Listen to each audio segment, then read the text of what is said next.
کے اندر انبیاء کو بھی امتحان میں ڈالا ہے اور پھر دنیا والوں کو بتلایا ہے کہ ہر آزمائش کے بعد آسانی بھی ہے۔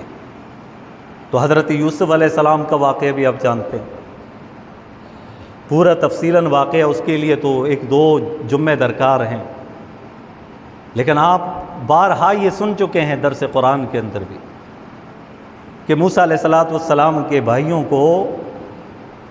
بھائیوں نے مل کر یوسف علیہ السلام کو کنویں کے اندر ڈالا۔ واپسی پر اپنے باپ کو بتلایا کہ بھیڑیا کھا گیا۔ اب موسیٰ علیہ حضرت یوسف علیہ السلام کو جس کنویں کے اندر ڈالا تھا وہ ایسا کنواں تھا کہ جس کے اندر کوئی پانی نہیں تھا کہ لوگ آتے جاتے پیتے یا لوگوں کی آمد و رفت ہوتی، وہ بالکل ویران کنواں تھا جس کے اندر اللہ تبارک و تعالی نے حضرت یوسف علیہ السلام کو آزمایا۔ آزمائش میں پورا اترے، اللہ کی ذات کے ساتھ لو لگائی، تعلق بنایا اور اللہ ہی کی ذات کو پکارا، تو اللہ تبارک و تعالیٰ نے اس کے بعد آسانی پیدا فرمائی کہ قافلے والوں کو نکالنے کا ذریعہ بنا دی۔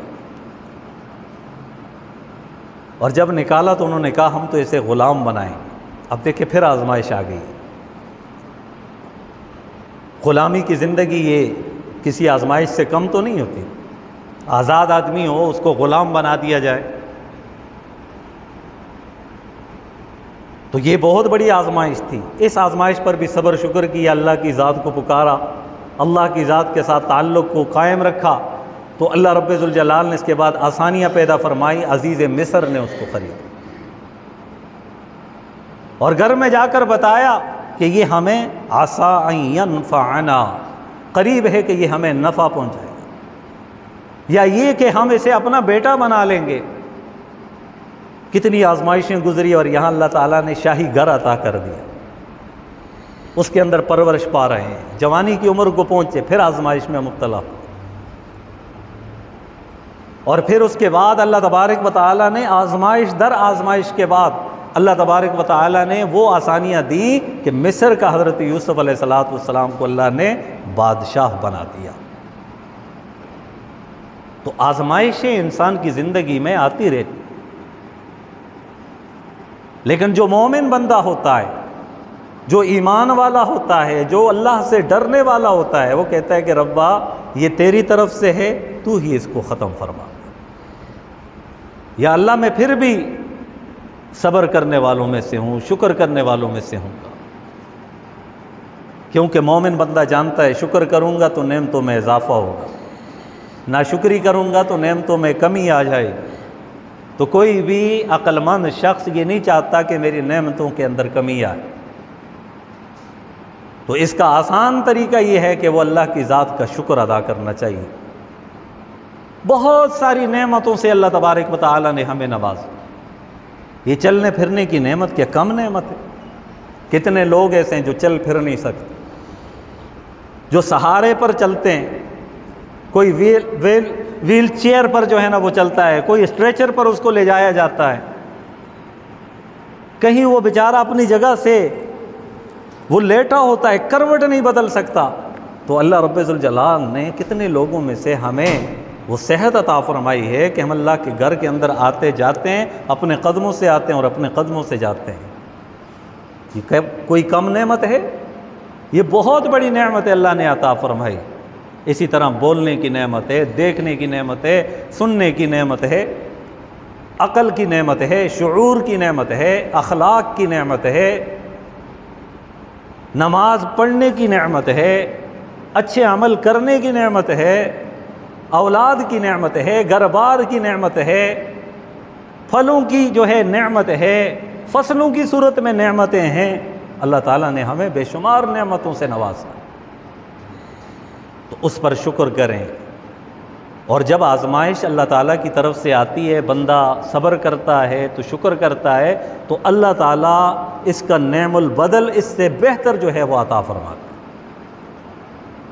یہی تو واقعات میں بتلا رہا تھا کہ اللہ تعالیٰ نے آزمائش میں اپنے پیغمبروں کو، جو خاص قسم کے لوگ ہیں، اس کائنات میں سب سے عظیم لوگ ہیں، ان کو آزمائش میں مبتلا کیا۔ تو ہم آزمائش میں کہیں ایسا نہ ہو کہ آزمائش سے دو چار ہوں اللہ کے باغی بن جائیں، نافرمان بن جائیں، ناشکرے بن جائیں، پھر ہوگا کیا؟ مزید نعمتوں میں کمی آتی جائے۔ تو اللہ کی ذات کو یاد کرنا، تو فرمایا وَكُلَّ إِنسَانٍ أَلْزَمْنَاهُ طَائِرَهُ فِي عُنُقِهِ، خطبے میں آیت کریمہ میں نے پڑھی، ہر انسان کے نیک عمل کا نتیجہ، ہر عمل کا نتیجہ اس کے گلے میں لٹکا ہوا ہوگا کل قیامت والے دن۔ جس نے جو کچھ بھی کیا ہوگا اس کی گردن پر لٹکا ہوا ہوگا۔ وَنُخْرِجُ لَهُ يَوْمَ الْقِيَامَةِ كِتَابًا يَلْقَاهُ مَنْشُورًا، اور اللہ رب ذوالجلال اس کے حساب کتاب کو بالکل کھول کے سامنے رکھ دیں گے، اور پھر اللہ فرمائیں گے اقرأ کتابک، جو تو نے اعمال کیے تھے نا آج اس کو پڑھ۔ پھر یہ نہیں ہوگا کہ یہاں ان پڑھ آدمی نہیں پڑھ سکے گا، اللہ تعالیٰ سب کو توفیق دے گا پڑھنے کی، ہر ایک پڑھے گا، ہر ایک اس کو پڑھے گا اقرأ کتابک۔ جب وہ پڑھے گا، پڑھتا رہے گا، حدیث پاک کے اندر آتا ہے اللہ تعالیٰ فرمائیں گے رک جا، وہ رک جائے گا۔ اللہ فرمائیں گے کہ میرے بندے بتا جو کچھ تو پڑھ رہا ہے کہیں ایسا تو نہیں ہے کہ اس میں جو کام تو نے نہ کیا ہو وہ لکھ دیا ہو، یا جو کیا ہو وہ نہ لکھا ہو؟ فرمائیں گے نہیں یا اللہ، سب کچھ لکھا ہوا ہے، جو میں نے کیا ہے نا وہ میرے سامنے، وہ میرے سامنے ہے۔ یہ اللہ تعالیٰ کا ایک نظام ہے، نظام۔ آج دنیا کے نظام دیکھ کر انسان کی عقلیں دھنگ رہ جاتی۔ اب تو ٹیکنالوجی مزید بڑھ رہی ہے، اے آئی کا دور ہے، اور اس میں اندر مزید جدت چلی آ رہی ہے۔ اب جو ہے کسی یادداشت کو محفوظ کرنے کے لیے آلات چھوٹے سے چھوٹے آ گئے، مائکرو چپ تک جو ہے نا یہ چیزیں آ گئی ہیں وجود میں۔ یہ تو دنیا کے بنانے والے انسان نے بنائی ہیں، ان چیزوں کو بنایا ہے، اس میں انسان کا ریکارڈ محفوظ ہوتا ہے۔ اور میرے اللہ پاک نے جو نظام بنایا ہوگا وہ کتنا خوبصورت نظام، جو اللہ نے بنایا ہے وہ کتنا خوبصورت نظام ہے، اس میں تو پھر وہاں بھاگنے کی کوئی گنجائش نہیں ہے۔ اللہ فرمائیں گے بندے بتا کوئی زیادتی تو نہیں ہوئی تیرے ساتھ؟ وہ کہے گا یا اللہ سب کچھ لکھا ہے۔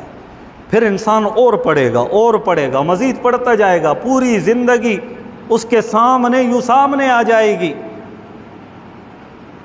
پھر انسان تعجب میں کہے گا ما لہذا الکتاب لا یغادر صغیرۃ ولا کبیرۃ الا احصاها، یا اللہ یہ کیسی کتاب ہے جس میں چھوٹی سی چھوٹی بات بھی لکھی ہوئی ہے، بڑی سی بڑی بات بھی لکھی ہوئی ہے۔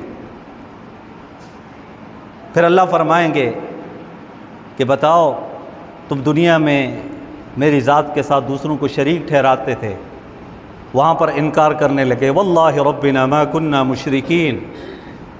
قرآن میں آیا ہے، اللہ پاک نے ذکر کیا، وہ کہیں گے اللہ کی قسم اٹھا کر کہیں گے، جھوٹ بولیں گے کہ ہم نے تو شرک نہیں کیا۔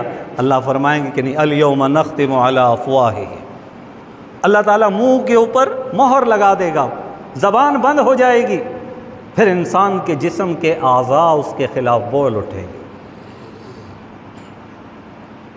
ہاتھ بولیں گے، پاؤں بولیں گے، انسان کے دیگر اعضاء بولیں گے، یہاں تک کہ انسان کا جو چمڑا ہے، جو جلد ہے، یہ بولے گی اس کے خلاف، ہر جگہ سے اس کے خلاف گواہی ہوگی۔ پھر یہ انسان کہے گا اوہ میں تو دنیا میں اپنے ظاہر کو سنوارنے میں لگا تھا، میں تو چند دن کی زندگی رنگین بنانا چاہتا تھا، میں تو اپنے مستقبل کو سنوارنے کے لیے یہ کچھ کیا کرتا تھا، آج یہ میرے خلاف کیسے گواہی دے رہے ہیں۔ پھر اللہ پاک جو ہے نا پھر قدرت دیں گے، یہ کہے گا وَقَالُوا لِجُلُودِهِمْ، یہ اپنی جلد سے کہے گا لِمَ شَهِدْتُمْ عَلَيْنَا، کہ تم میرے خلاف گواہی کیوں دے رہے ہو؟ تمہارے لیے تو میں نے کیا تھا، تمہیں سکون دینے کے لیے، تمہیں آرام پہنچانے کے لیے، تمہیں مزین کرنے کے لیے، تمہیں خوبصورت بنانے کے لیے تو میں نے یہ سب کچھ کیا تھا۔ لِمَ شَهِدْتُمْ عَلَيْنَا، میرے خلاف کیوں گواہ بن رہے ہو؟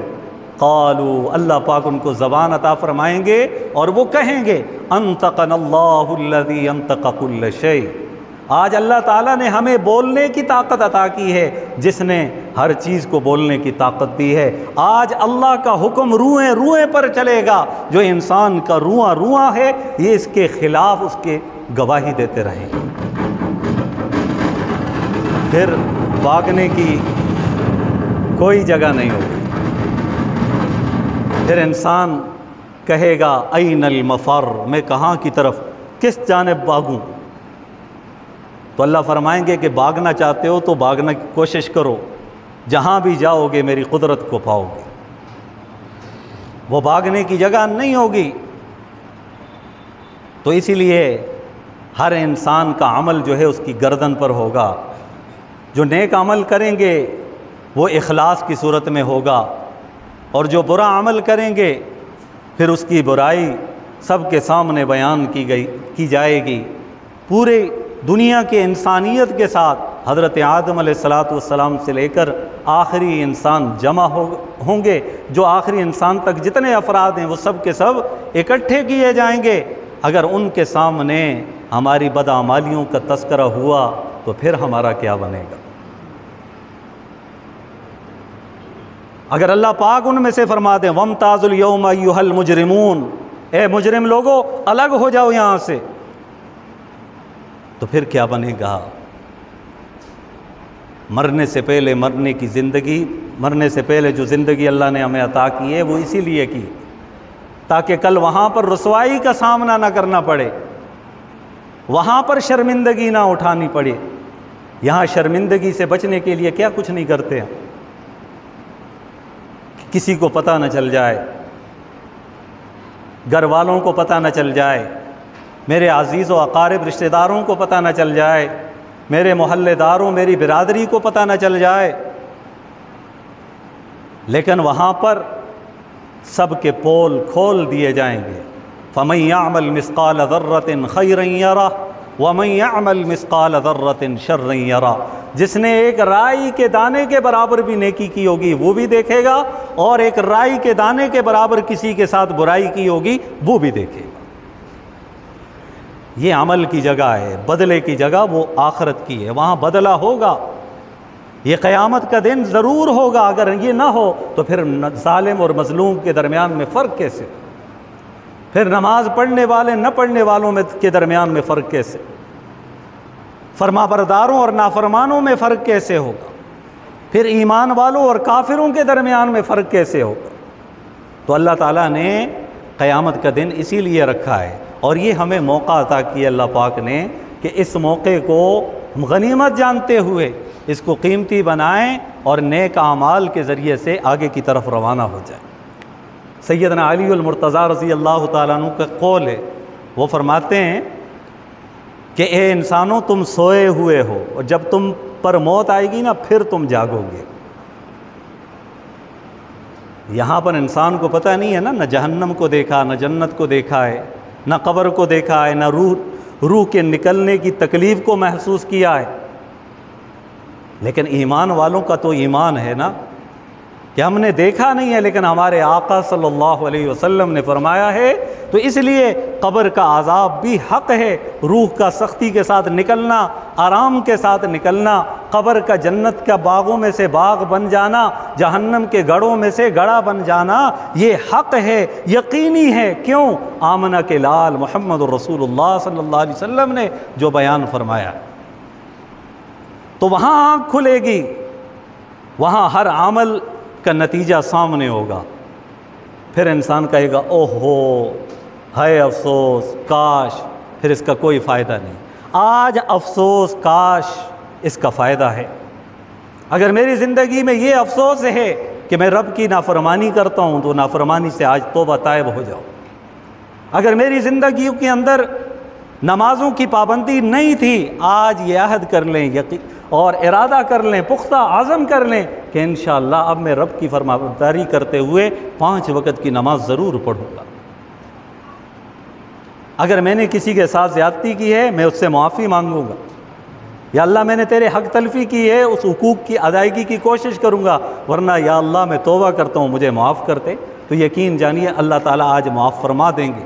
جتنے بھی گناہ ہوئے ہوں، جتنی بھی کمیاں کوتاہیاں ہوئی ہوں، آج بندہ اقرار کر لے، رب کے سامنے آ جائے تو اللہ تعالیٰ اسے معاف فرما دیں گے، اور اس کے بعد کی زندگی وہ نیکیوں سے اللہ تبارک و تعالیٰ بھر دیں گے، نیک اعمال کرنے کے راستے اللہ تبارک و تعالیٰ چاروں طرف سے بنا دیں گے۔ لیکن یاد رکھیے گا، جب موت آئے گی، موت کے بعد ایک لمحے کی بھی مہلت نہیں ملے گی،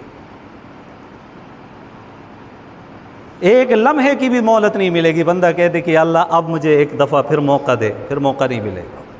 تو یہ موقع ہے، اس کو غنیمت جانیں، اس کی قدر اور اہمیت کو سمجھیں۔